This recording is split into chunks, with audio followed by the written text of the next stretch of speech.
Eis que estou convosco todos os dias, até a consumação do século. Os anjos do Senhor se acampam ao redor daqueles que o temem e os livra. Muito bom dia, com a bênção, com a graça de Deus. Nessa manhã nós começamos mais um dia. Que promessa maravilhosa o Senhor faz aos seus discípulos e se estende a cada um de nós que vivemos nesse momento. Ele promete que estará conosco todos os dias até a consumação do século. Ele não vai nos abandonar, Ele vai estar ao nosso lado, vai nos proteger, vai nos amparar, vai nos conduzir pelo caminho seguro para que nós possamos alcançar a vitória.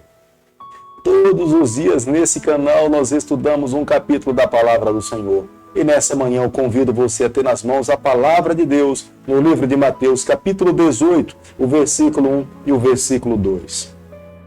Naquela hora, aproximaram-se de Jesus os discípulos, perguntando: quem é porventura maior no reino dos céus?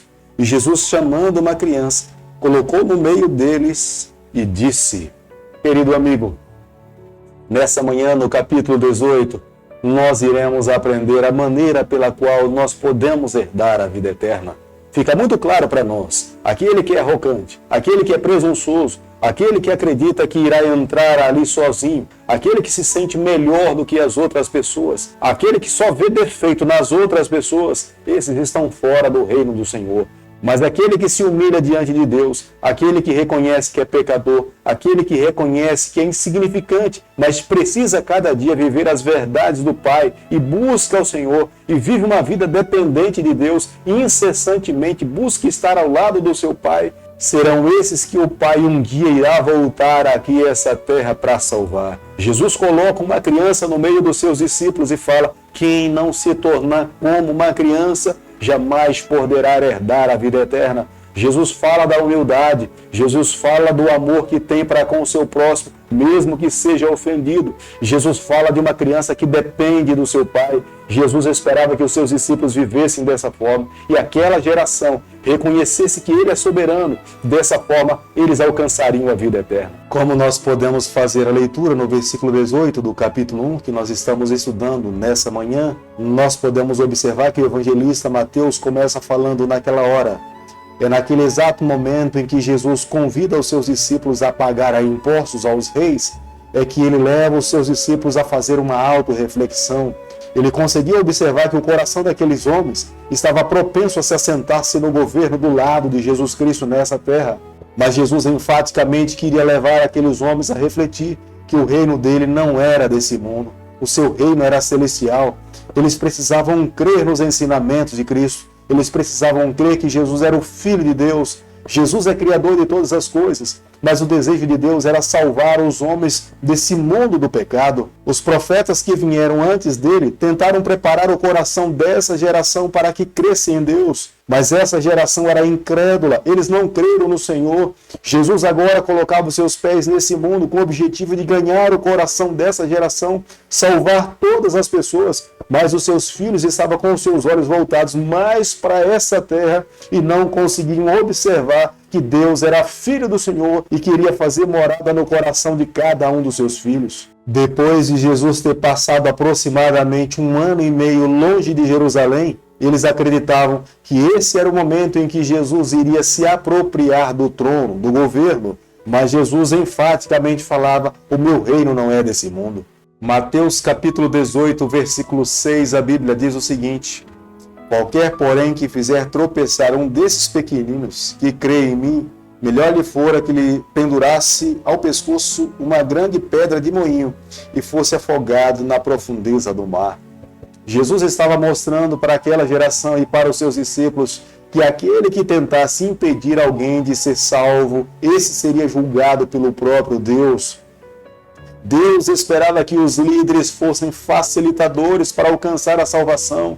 Embora os líderes daquela época tinham sido chamados para levar aquelas ovelhas a encontrar-se com Jesus Cristo, eles estavam criando obstáculos, eles estavam se opondo ao próprio Cristo, eles estavam criando regras pessoais para impedir que o povo de Deus pudesse alcançar a vida eterna. E nesse momento, Jesus estava falando: aquele que impedir que alguém possa ir até Jesus Cristo, esse será julgado. Mas aqui nesse versículo também nós podemos compreender que aquele que ofende a seu irmão, aquele que magoa o seu semelhante, aquele que cria obstáculos para a vida daquele que está tentando encontrar a vida eterna, esse também receberá os juízos do Senhor. A pedra de moinho que deveria ser amarrada ao pescoço dessa pessoa era uma pedra tão grande que quem na verdade conseguia mover essa pedra era um animal muito forte. Se alguém fosse amarrado a essa pedra de moinho e jogado no fundo do mar, não haveria nenhuma oportunidade de salvação para essa pessoa. Como nós podemos observar no versículo 8, Jesus está falando aqui dos tropeços que podem impedir de alguém entrar no céu.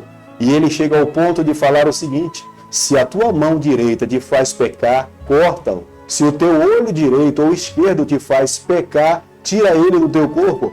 Aqui Jesus não está falando de uma forma literal, mas Jesus está falando para que todas as pessoas que vivem nesse mundo, se alguma parte do corpo é ela que te leva por um caminho que irá trazer a destruição de todo o teu corpo, você precisa submeter essa parte do teu corpo ao Senhor. Santifica a Deus, consagra a Deus, busca viver em retidão com a vontade do Pai e Deus irá salvar a tua vida por inteiro. Porque se nós menosprezarmos a santificação da nossa vida, não haverá a menor possibilidade de salvação para esse ser humano. Do versículo 10 ao versículo 14 do capítulo que nós estamos estudando nessa manhã, aqui declaradamente Jesus revela a cada um de nós qual é a vontade do Pai. É salvar a todas as pessoas. Jesus veio buscar aqui nesse mundo as ovelhas desgarradas. Jesus veio buscar nesse mundo as ovelhas que estão perdidas. Aqueles que se sentem salvos, seguros, mais sábios, melhores do que as outras pessoas. Para essa classe não há salvação, porque eles já alcançaram a sua própria justiça. Mas aqueles que se sentem perdidos, aqueles que se sentem rejeitados, envolvidos com o pecado, precisam se colocar nas mãos de Deus e o nosso Pai irá abraçar essas pessoas e dará a elas o direito de uma nova vida. Como nós podemos ver do versículo 15 ao versículo 20, se o nosso Deus ele age com misericórdia, com graça para aqueles que erram nessa terra, nós que vivemos nesse mundo precisamos tomar a mesma atitude. Jesus em carne e osso colocou os seus pés nessa terra para dizer a todo pecador que é possível a salvação.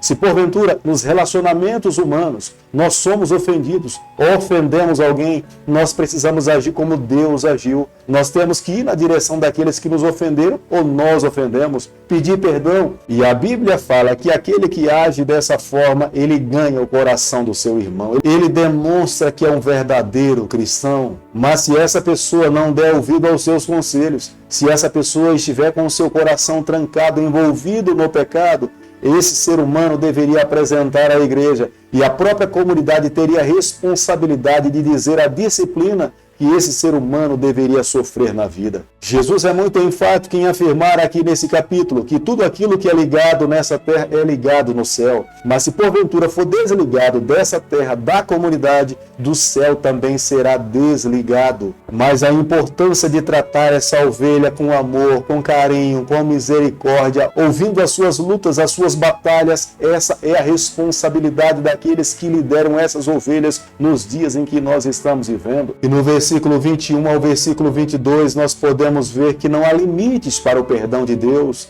Deus está disposto a perdoar o seu Filho de uma forma infinita. É claro que aqueles que são salvos pelo Senhor, que foram alcançados pela graça do Senhor, não irá brincar com o pecado. Reconhecerão que o preço da graça foi um preço muito alto, pago na cruz do Calvário para que nós possamos ter o direito da vida eterna. Aquele que vive nessa terra e diz que foi alcançado pela graça e pode viver voluntariamente para o pecado, esse se demonstra estar perdido. Mas aquele que se encontra com o Senhor e se humilha diante de Deus, esse encontra graça, misericórdia, perdão e salvação. Mateus capítulo 18, versículo 23, a Bíblia diz o seguinte: por isso o reino dos céus é semelhante a um rei que resolveu ajustar as contas com os seus servos. Aqui Jesus Cristo estava ensinando especificamente a Pedro e a todas as pessoas que lhe ouviam naquele momento.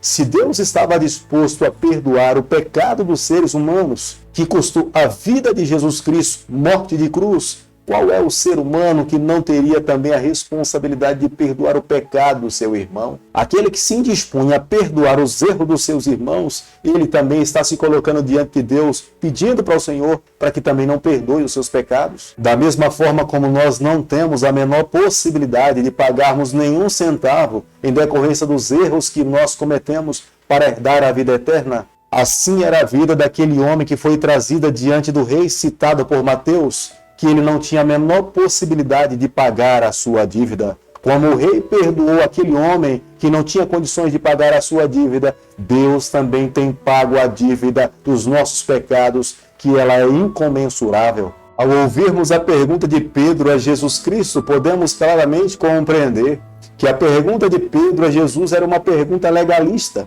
Pedro estava preocupado o quanto ele deveria fazer para oferecer o perdão ou receber a salvação, mas Jesus falava que essa ação era muito maior do que ações externas, era uma entrega de coração, era amar a Deus, era viver uma vida de obediência, era se entregar completamente nas mãos do Senhor, era permitir que o Espírito conduzisse a sua vida, este sim obteria a vida eterna, porque na vida desse ser humano não havia reservas, ele estava completamente entregue nas mãos do Senhor. Querido amigo, quanto mais nós vivemos nessa terra, nós compreendemos que precisamos de Deus, precisamos colocar o nosso coração à disposição do Mestre, para que Ele transforme, para que Ele mude, para que nós nos tornemos uma nova pessoa.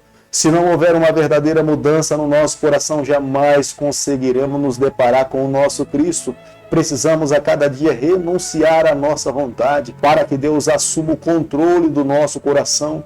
Precisamos constantemente clamar pelo poder do Espírito para que Ele efetue essa obra que humanamente nós não temos condições de fazer.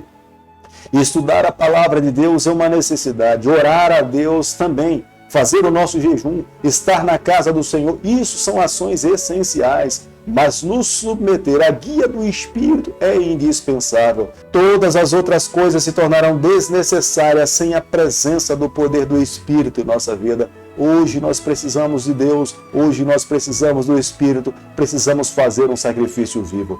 Querido Pai, em Tuas mãos nessa manhã nós nos colocamos, queremos viver exclusivamente para o Senhor. Toma o nosso coração, perdoa os nossos pecados, nos conceda a graça de vivermos exclusivamente para Ti. É por isso que nós te pedimos, nós oramos e o fazemos em nome de Jesus. Que o Senhor te abençoe e te guarde. Ele faça resplandecer o seu rosto sobre você. Ele tenha misericórdia de você. E sobre você nessa manhã Ele levante seu rosto e conceda a sua paz em nome de Jesus. Amém.